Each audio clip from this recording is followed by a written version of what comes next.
रोशनी, अब तेरी शादी की उम्र हो चुकी है। सब तेरे लिए लड़का देख रहे हैं और तू है कि 8-9 बजे बिस्तर से उठ रही है। मम्मी, क्या आप भी सुबह सुबह ज्ञान दे रही हो? सोने तो दो कम से कम। क्या करें, अब तेरी हरकतें ही ऐसी हैं। चल अब बिस्तर छोड़ और मेरे साथ खाना बनाना सीख। ना, मैं नहीं बना रही खाना वाना। आप प्लीज जाइए ना यहाँ से। रोशनी की बातों से निराश होकर निशा वहाँ से चली जाती है। निशा, तुम रोशनी को घर का कामकाज क्यों नहीं सिखाती? अगर यही हाल रहा फिर तो 2 दिन में उसके ससुराल वाले उसे यहाँ छोड़कर चल देंगे। मैं तो बहुत कोशिश करती हूँ उसे घर की जिम्मेदारियां सिखाने की, लेकिन वो मेरी सुने तब ना। आप तो जानते ही हैं ना कि वो कितनी जिद्दी है। हमें निशा के लिए एक ऐसा लड़का ढूंढना होगा जिसका भरा पूरा परिवार हो। सास ससुर से लेकर जेठ जेठानी देवर ननद सब हो। यहाँ ना सही, लेकिन शादी के बाद उसे वहाँ अपनी जिम्मेदारियों का एहसास जरूर होगा। कुछ दिनों के बाद रोशनी का परिवार उसके लिए लड़का देखना शुरू कर देता है और एक दिन चिराग नाम का लड़का रोशनी को देखने अपने परिवार के साथ उसके घर पहुंच जाता है। देखिए भाई साहब, मैं पहले ही आपको बता देती हूँ, हमारा परिवार बहुत बड़ा है, इसलिए अगर आपकी लड़की हमारे घर की जिम्मेदारियाँ बिना ना नुकुर के उठा सकती है तभी हम ये रिश्ता पक्का करेंगे। अरे ये भी कोई बोलने वाली बात है बहन जी। हमारी रोशनी आपके पूरे परिवार को बैठे बैठे खिला सकती है। इतनी जिम्मेदार है मेरी बेटी। अगर ऐसी बात है फिर तो हमें इस रिश्ते से कोई आपत्ति नहीं है। तो फिर चट मंगनी पट ब्याह के बारे में क्या ख्याल है? हाँ हाँ बिल्कुल, शादी में देर किस बात की। 3 हफ्ते बाद ही शादी का शुभ योग है। अगर आपको कोई दिक्कत ना हो तो हम इनकी शादी भी 3 हफ्ते बाद ही करा देते हैं। अरे हमें इसमें कोई परेशानी नहीं है। इस तरह दोनों परिवारों में शादी की तैयारियां शुरू हो जाती है और कुछ ही दिनों बाद रोशनी की शादी चिराग से करा दी जाती है। शादी के बाद, बहू, इनसे मिलो। ये है तुम्हारी दादी सास, ये बड़ी सास और बड़े ससुर, ये तुम्हारे जेठ, ये जेठानी, ये दोनों तुम्हारे देवर और ये इस परिवार की सबसे छोटी बेटी सिमरन, यानी कि तुम्हारी ननद है। परिवार में इतने सारे लोगों को देखकर रोशनी का सर चकरा जाता है। वो अपना सर पकड़ लेती है और मन ही मन सोचने लगती है, हे भगवान, ये किस जन्म का बदला लिया है आपने मुझसे? मैंने क्या बिगाड़ा था आपका जो आपने मुझे ऐसा परिवार दिया? बेटा, किस सोच में पड़ गई तुम? और कितने लोग हैं आपके परिवार में? बस हम इतने ही लोग हैं बेटा, ज्यादा लंबा परिवार नहीं है हमारा। अब इससे लंबा और कितना बड़ा परिवार होगा आपका? ये ससुराल कम चिड़ियाघर ज्यादा लग रहा है। कुछ कहा क्या तुमने बेटा? नहीं मम्मी जी, वो मैं बहुत थक गई हूँ, तो क्या अब मैं सोने जा सकती हूँ? हाँ हाँ, क्यों नहीं बहू। चिराग, बहू को अंदर कमरे में लेकर जा। जी माँ। चिराग रोशनी को अंदर कमरे में लेकर जाता है। चिराग, मुझे यहाँ नहीं रहना, मुझे अलग रहना है। ये तुम क्या बोल रही हो रोशनी? अभी तो आई हो तुम और अभी अलग होने की बात कर रही हो। परिवार वालों को पता चलेगा तो कितने दुखी होंगे वो लोग।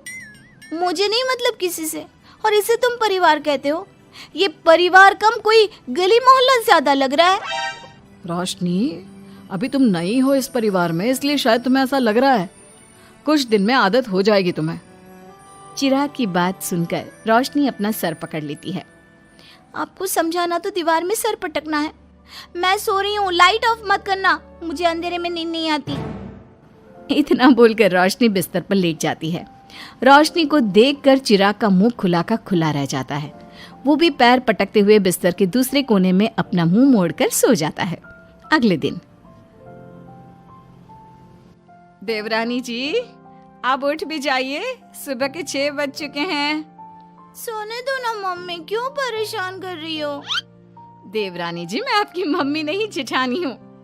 सुबह सुबह क्या मजाक है मम्मी? इतना कहकर रोशनी अपनी आंखें मसलते हुए उठती है और अपनी जेठानी को देखकर चौंक जाती है। दीदी, आप यहाँ? पिछले 1 घंटे से तुम्हें उठा रही हूँ, लेकिन तुम हो कि अब उठ रही हो। लेकिन अभी तो सिर्फ 6 बज रहे हैं, आपने मुझे उठाया क्यों? वो इसलिए क्योंकि आज तुम्हारे इस घर में पहली रसोई है, तो खाना आज तुम्हें ही बनाना होगा ना। क्या? मुझे पूरे मोहल्ले के लिए खाना बनाना पड़ेगा? नहीं रोशनी, तुम्हें पूरे मोहल्ले के लिए नहीं, सिर्फ परिवार के लोगों के लिए ही खाना बनाना है। आपका परिवार किसी मोहल्ले से कम है क्या? कुछ कहा क्या तुमने? हाँ नहीं दीदी, आप चलिए, मैं अभी फ्रेश होकर आती हूँ। आरती वहां से चली जाती है, जिसकी थोड़ी देर बाद रोशनी भी रसोई में जाकर मजबूरी में सबके लिए खाना बनाने लगती है। पूरे 2 घंटे मेहनत करने के बाद उसका खाना बनकर तैयार होता है। वाह बहू, खाना तो बड़ा स्वाद बना है। सच में बहू, तुमने भले ही बहुत देर लगाई खाना बनाने में, लेकिन खाना बहुत स्वादिष्ट बना है। आपके हाथों में तो जादू है देवरानी जी। मैं तो कहती हूँ अब से रोज आप ही खाना बनाया कीजिए, क्यों मम्मी जी? हाँ हाँ बेटा, बिल्कुल ठीक कहा तुमने। रोशनी, आज से रोज तुम ही खाना बनाना। ये सुनकर रोशनी चौंक जाती है। खाना खाने के बाद सभी लोग रोशनी को शगुन का नेक देते हैं और फिर अपने अपने रूम में चले जाते हैं। क्या यार रोशनी, इतना टेस्टी खाना बनाना जरूरी था क्या? अब फंस गई ना तू। ये सब माँ पापा की वजह से हो रहा है, उनके कारण मुझे ये सब झेलना पड़ रहा है। रोशनी गुस्से में अपने रूम में जाती है और अपनी माँ को फोन मिलाती है। मम्मी, मैं आपको कभी माफ नहीं करूंगी। आपने जानबूझकर मुझे इतने बड़े परिवार में भेजा है, जहाँ मुझे सांस लेने की भी फुर्सत नहीं है। हमने ये सब इसलिए किया ताकि तू अपनी जिम्मेदारियां निभाना सीखे।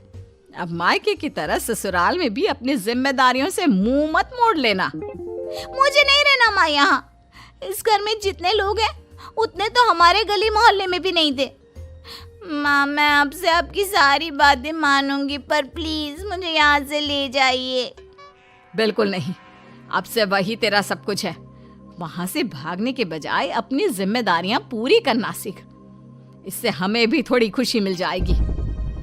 माँ की बातों से निराश होकर रोशनी फोन काट देती है, जिसके बाद उसकी नजर नेक में मिले पैसों पर पड़ती है और वो फटाफट से बिस्तर पर बैठकर पैसे गिनना शुरू कर देती है।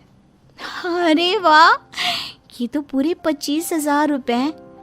किसी ने भी 5100 से कम का नेक नहीं दिया। चलो अच्छा है, कुछ तो फायदा हुआ इतने बड़े परिवार में शादी करने का। अब इन सब पैसों से मैं अकेले शॉपिंग करूंगी, बहुत मजा आएगा। शॉपिंग के बारे में सोच सोच कर ही रोशनी अपने बिस्तर पर कूदने लगती है। उसे बिस्तर पर कूदता देख सभी लोग चौंक जाते हैं। भाभी, आप ऐसे क्यों उछल रही हो? छोटी बच्ची हो क्या? अपनी ननद की बात सुनकर रोशनी का मुंह खुला का खुला रह जाता है। थोड़ी देर बाद रोशनी घर में बिना बताए शॉपिंग के लिए निकल जाती है और शगुन में मिले पूरे पैसों को शॉपिंग में उड़ा देती है। शाम में, देवरानी जी कहाँ गई थी आप? जानते हैं सब आपके लिए कितना परेशान हो गए थे, कम से कम आपको बताकर तो जाना चाहिए था ना। सॉरी दीदी, मैं आप लोगों को बताना भूल गई। वैसे इतने सारे बैग किस चीज के हैं? तुम शॉपिंग करने गई थी क्या? हाँ दीदी, वो आज नेक में इतने सारे पैसे मिले थे ना, तो मैंने सोचा क्यों ना मैं उन पैसों की शॉपिंग ही कर लूं। अरे वाह, ये तो बहुत अच्छा सोचा तुमने। मम्मी, पापा, सिमरन, देवर जी, सब बाहर आइए। देखिए रोशनी हम सब के लिए क्या लाई है। रोशनी कुछ समझती उससे पहले ही वहाँ सब लोग आ जाते हैं। क्या हुआ आरती बहू, क्यों चिल्ला रही हो? अरे देखिए ना माँ, रोशनी हमारे लिए शॉपिंग करके आई है। वो देखिए, रोशनी हम सब के लिए कितने कपड़े लेकर आई है। आरती की बात सुनकर रोशनी के पैरों तले जमीन खिसक जाती है। उसके मुंह से एक शब्द तक नहीं निकलता। सच में भाभी, आप कितनी अच्छी हो। बेटा, हम सबके लिए तुझे खरीदारी करने की क्या जरूरत थी? अभी तेरी नई नई शादी हुई है, तुझे अपने लिए लेना चाहिए था ना। एक काम कर, ये सारे कपड़े तू ही रख ले, किसी को कुछ देने की जरूरत नहीं है। चलो, कोई तो समझदार है इस घर में। वाओ भाभी, कितनी सुंदर ड्रेस है। ये शॉर्ट ड्रेस मुझे पता है आप मेरे लिए ही लाए होंगे, है ना? इसे मैं रख लेती हूँ। माँ, रोशनी इतने प्यार से सबके लिए कपड़े लेकर आई है, हमें मना नहीं करना चाहिए। तू सही बोल रही है बेटा, उसका मन रखने के लिए मैं ले लेती हूँ 1-2 साड़ियाँ। रोशनी झूठी मुस्कान लिए खड़े होकर सब देखती रहती है। देखते ही देखते उसके लाए सारे कपड़े घर वाले आपस में बांट लेते हैं और अब सिर्फ एक रुमाल को छोड़कर उसके पास कुछ नहीं बचता। अब ये रुमाल भी क्यों छोड़ा, इसे भी ले ही लेते। इतने में ही सिमरन रोशनी को आवाज देती है। भाभी, वो गलती से रुमाल रह गया है, क्या वो मुझे मिल सकता है? रोशनी वो रुमाल भी सिमरन को दे देती है। इतनी मेहनत से मैंने ये सब कुछ लिया था, लेकिन इन लोगों से मेरी खुशी बर्दाश्त नहीं हुई, कुछ भी नहीं छोड़ा। थोड़ी देर बाद रोशनी का पति भी वहां आ जाता है।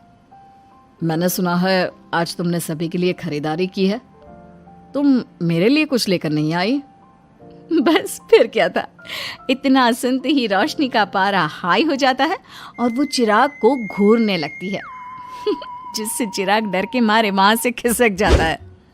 हाय रे, फूटी किस्मत मेरी, जो ये जॉइंट फैमिली मेरे मत्थे चढ़ी। दोस्तों, हमें उम्मीद है कि आपको हमारी ये कहानी पसंद आई होगी। कृपया हमारे चैनल को सब्सक्राइब करें और सभी अपडेट्स के लिए बेल आइकन जरूर दबाएं। और हाँ, वीडियो लाइक और शेयर करना मत भूलिएगा। Bye bye.